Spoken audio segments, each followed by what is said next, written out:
Esto que tenéis aquí, esta masa de agua tan desproporcionada de agua dulce, es el río Miño. El río Miño cerca de Ribadavia. Muchos os preguntaréis dónde está eso de Ribadavia.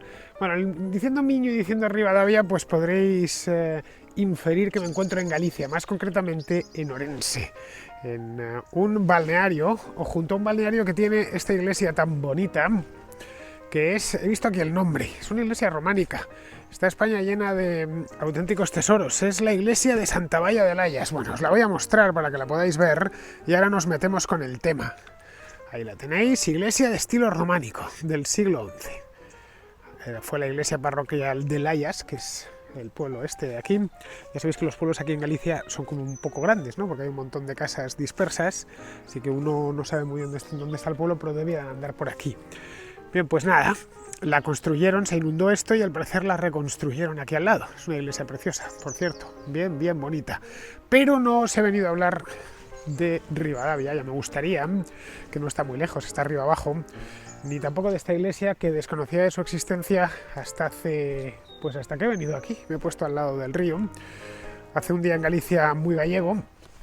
Está lloviendo, pero una lluvia, eso que en Madrid llamamos calabobos, que en el País Vasco llaman sirimiri y que aquí en Galicia llaman orvallo. Está orvallando en estos momentos.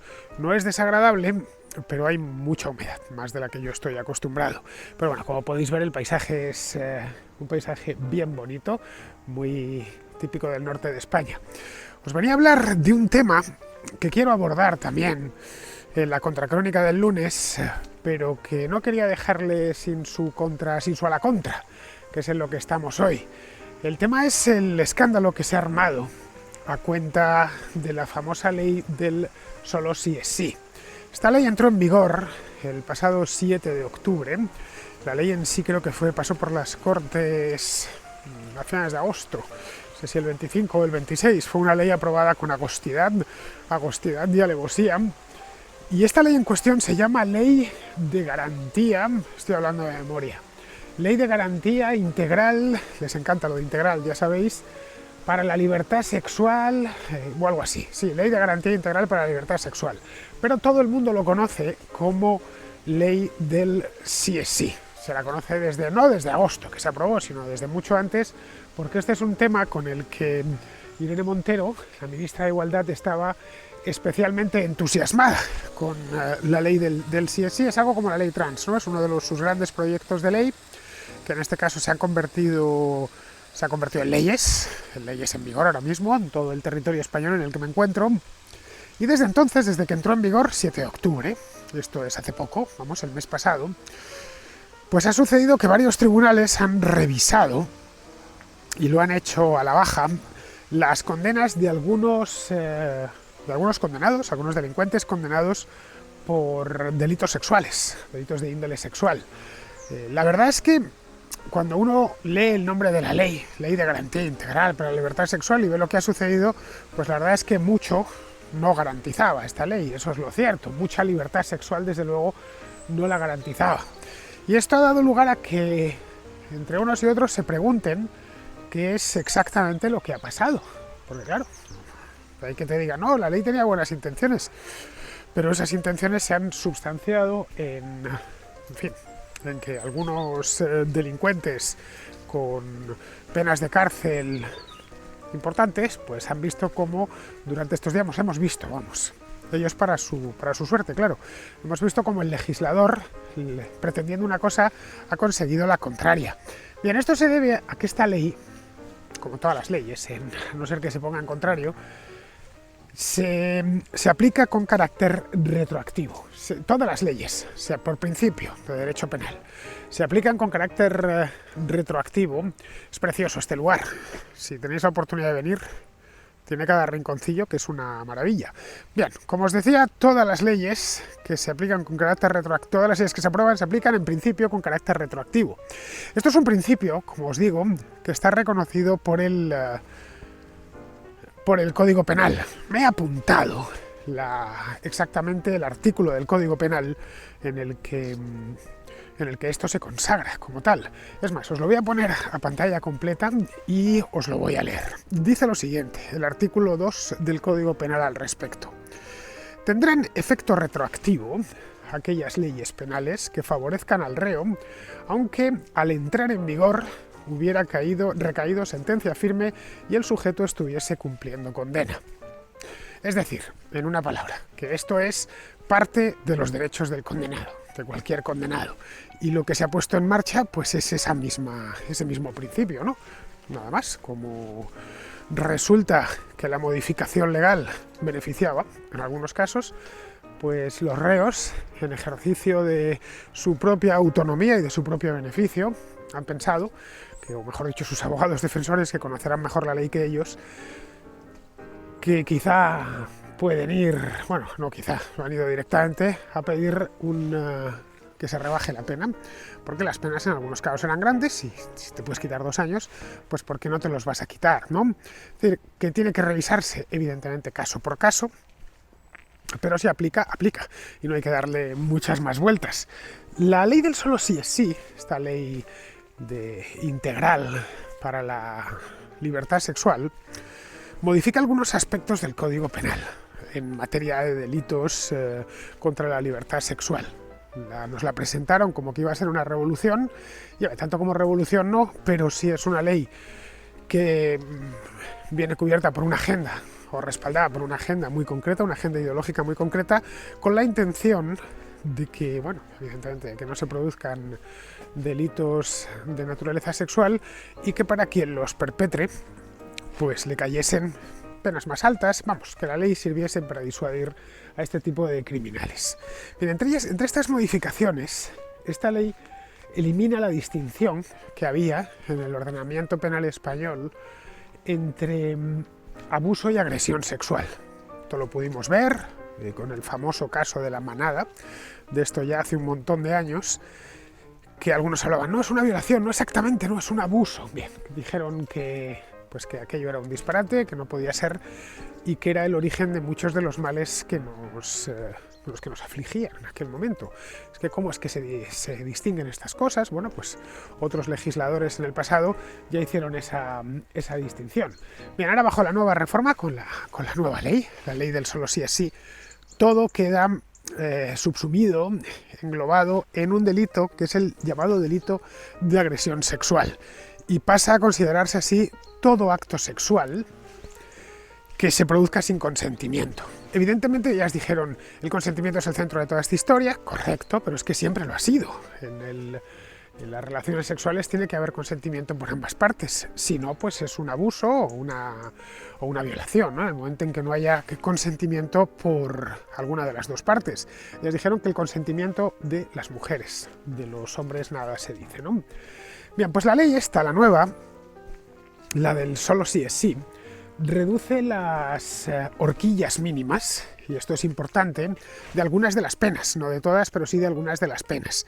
Lo que ha hecho que algunos condenados hayan pedido la revisión de sus propias penas. Han dicho, bueno, esto me puede a mí, como os decía antes, me puede beneficiar porque yo voy a ser aquí el más tonto, ¿no? El más tonto de la cárcel. Y pudiendo pasarme 1 año o 2 años menos, pues estar 2 años de más, ¿no? Por ejemplo, vamos a poner un ejemplo para que todos lo entendamos. Para un caso de violación, el caso de violación sería el artículo 179.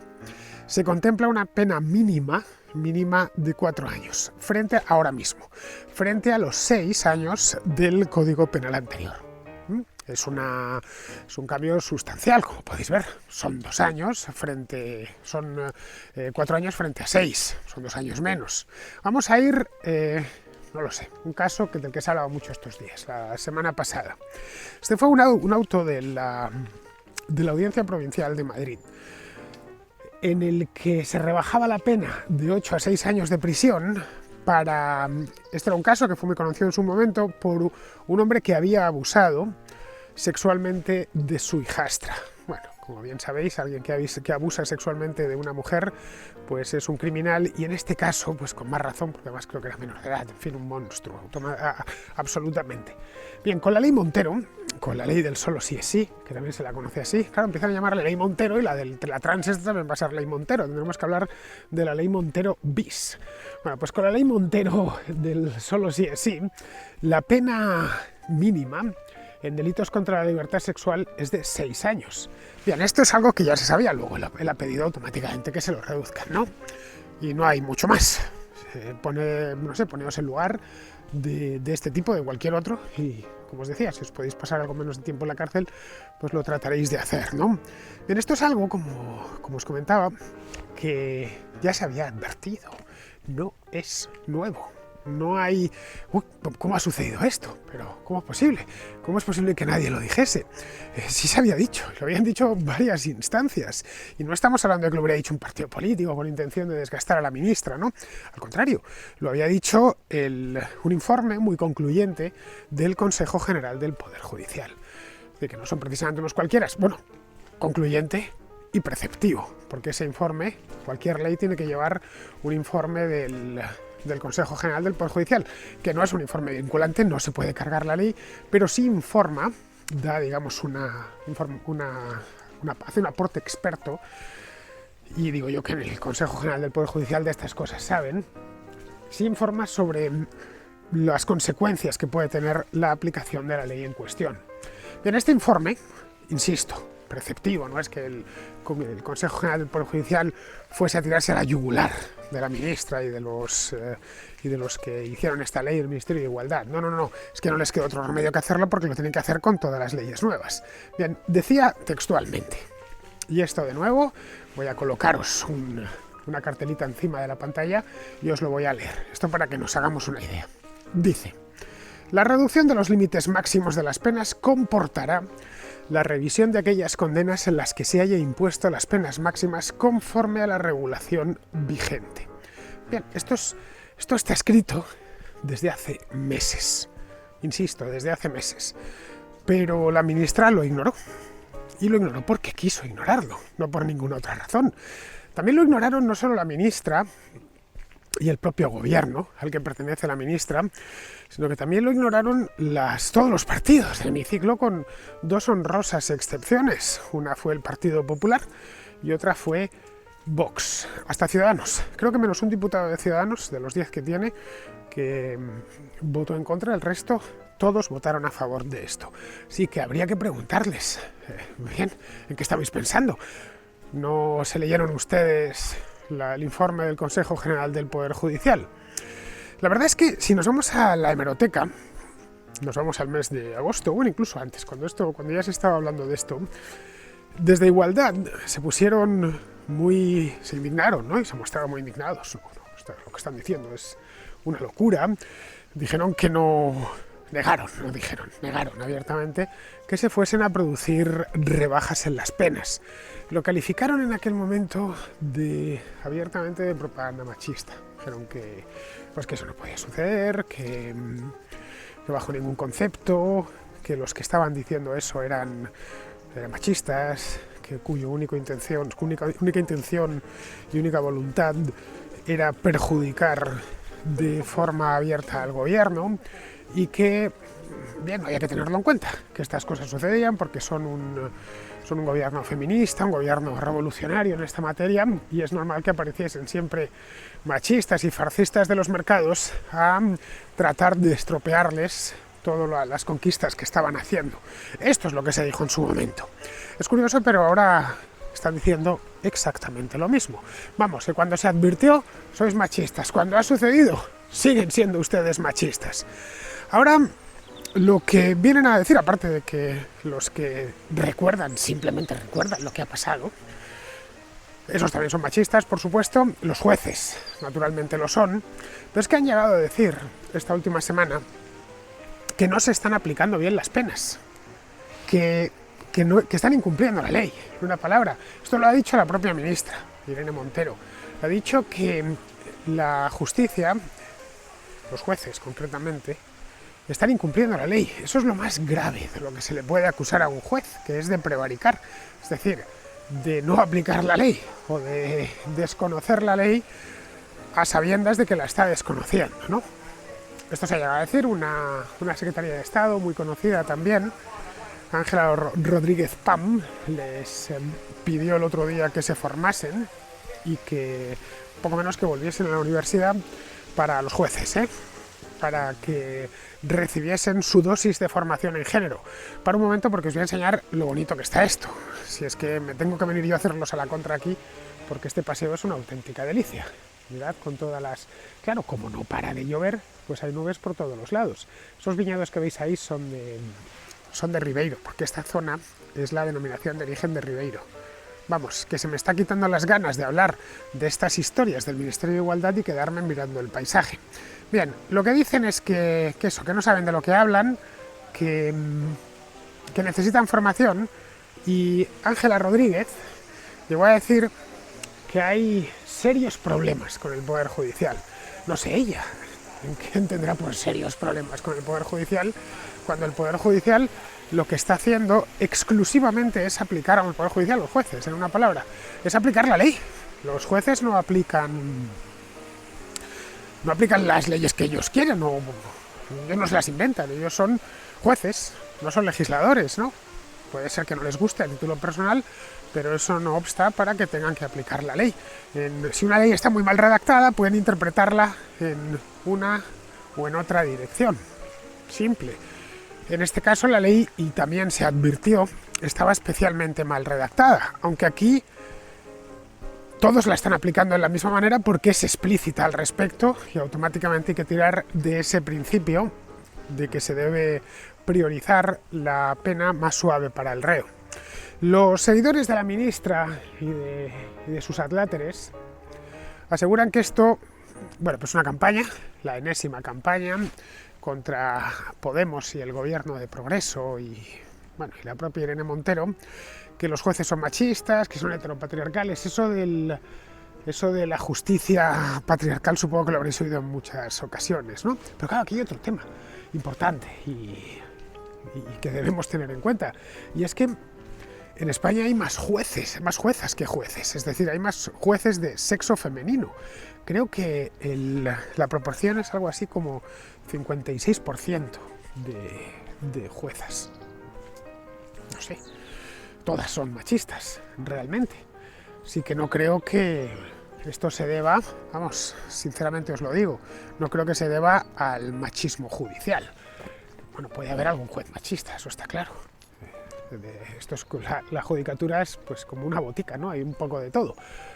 Pero todos, yo diría que se trata más o que se debe más de la incompetencia manifiesta del legislador.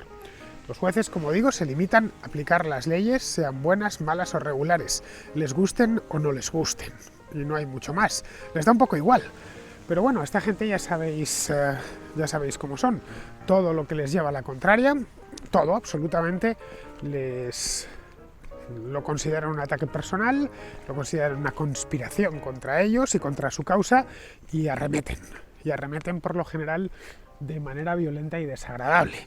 Así que nos encontramos ante el enésimo caso de Podemos no frente a los jueces, sino frente a quien les lleva la contraria. En este caso son los jueces, pero podrían haber sido otros. Jamás se responsabilizan de nada, nunca, tampoco es nuevo. Esto es algo que conocemos ya desde que irrumpieron en la vida política, y más concretamente desde que pasaron a formar parte del gobierno. Caray, siempre están buscando chivos expiatorios, allá por donde van. Yo, sinceramente, si no fuesen comunistas, que lo son, claro, la mayor parte de ellos, yo diría que lo parecen mucho. Ya sabéis que el comunista es aquel que cuando las cosas no salen como él pensaba, empiezan a buscar pues saboteadores y gente que está haciendo imposible su utopía por detrás. Pues en este caso nos encontramos con algo francamente similar. Pero en fin, ahí os lo dejo, ya digo, tenemos un programa este lunes sobre esta misma historia. Quiero abordarlo con Sergio Candanedo, más conocido como un tío blanco hetero, que ha trabajado este tema muy a fondo. Además, pues estoy con él ahora mismo en Orense, así que lo hemos hablado más en profundidad y queremos preparar un programa bien hecho, al máximo, que quede para una contracrónica de lunes bien trabajada. Entre tanto, yo me voy a ir para el balneario que tenemos ahí, porque me estoy empezando a quedar helado, a pesar de que lo que apetece realmente es quedarse por aquí. Os voy a enseñar, bueno, aquí tiene una parrilla, porque aquí la gente se debe venir pues a tomar, no lo sé, sus truchas a la parrilla o algo así. Y aquí tenemos el río. Vamos, que es un pedazo de río, es gigantesco. Ahí tenéis viñedos de Ribeiro y bueno, la Bruma, esta cosa tan gallega.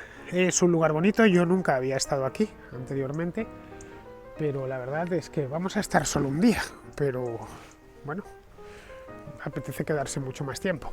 Bien, queridos, pues desde aquí mismo, vamos a centrar esto un poquito, desde aquí mismo, desde la Ribera del Miño, muy cerquita ya de la provincia de Pontevedra, pero en la de Orense, me despido de todos vosotros. Hasta el próximo A la Contra.